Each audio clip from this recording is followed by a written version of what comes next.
We knew the explosion was at 10 o'clock because one man who survived had just switched on the television news and the announcer had hardly time to say a word before he heard the explosion. So we knew it was within seconds of 10 o'clock. We knew it was where it was, and it was in the gas separation and compression module. We knew it was there partly because of the description of survivors who said, I felt the explosion behind me and I was located here, or I heard it from that direction. Secondly, we knew where it was because of the description of the damage that took place. But thirdly and crucially, we knew where it was because in the seconds prior to the explosion, the control room operator who survived the disaster told us that he got a batch of gas alarms from that one particular gas compression module. So we were clear when, we were clear where. From the description of the damage, and in particular the fact that it had blown down walls, we were able to calculate the size of the explosion, and therefore we could have an idea of how much fuel had leaked. In deciding what fuel had leaked, all the gas alarms that came up were low-lying in the module, and therefore we were convinced it was condensate, propane, that had leaked heavier than air. Not natural gas. No high fixed alarm came up. So it was therefore logical in our piece of detection work that we concentrated our attention on what was happening in the condensate system prior to the explosion.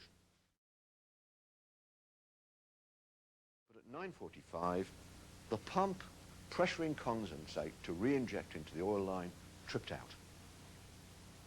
And the night shift staff couldn't get it started. It tried, but it wouldn't restart.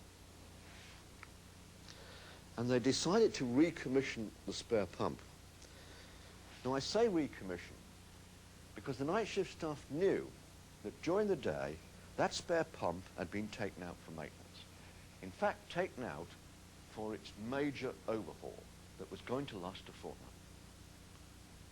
But they also knew that no work had been done on that spare pump. Yes, it had been electrically isolated. Yes, the suction and delivery valves had been closed and the pump had been blown down. But no pipework had been opened up. No spades had been fitted. So it would be a relatively easy and quick job to recommission that spare pump.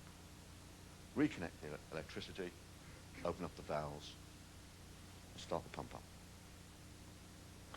But unbeknown to the night shift staff, a second maintenance job had been done on that pump that day.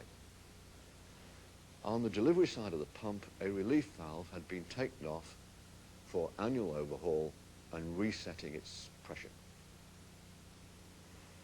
That job had not been completed by the end of the day shift at 6 p.m.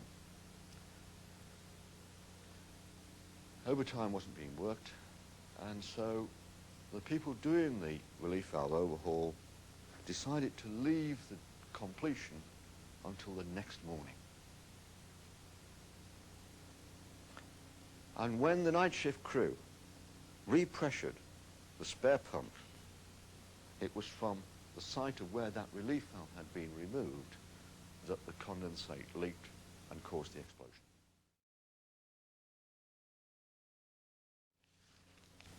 Of course, they should also have known about the relief valve because of shift handover at 6 o'clock.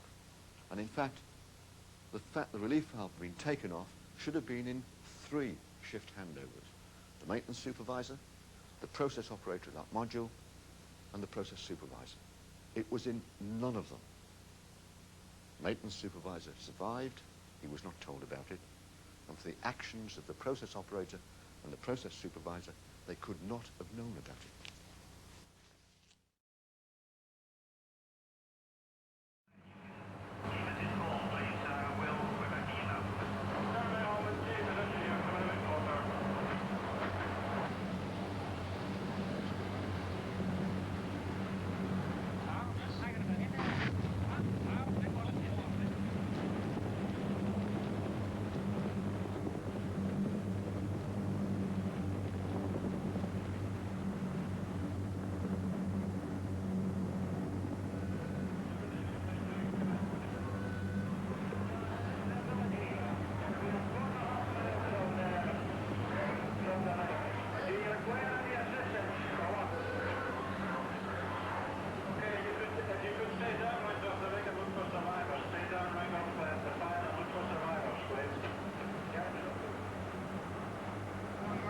Piper, how do you read me now, over? Loud and clear, go ahead. Roger, explosion of fire on the Piper platform.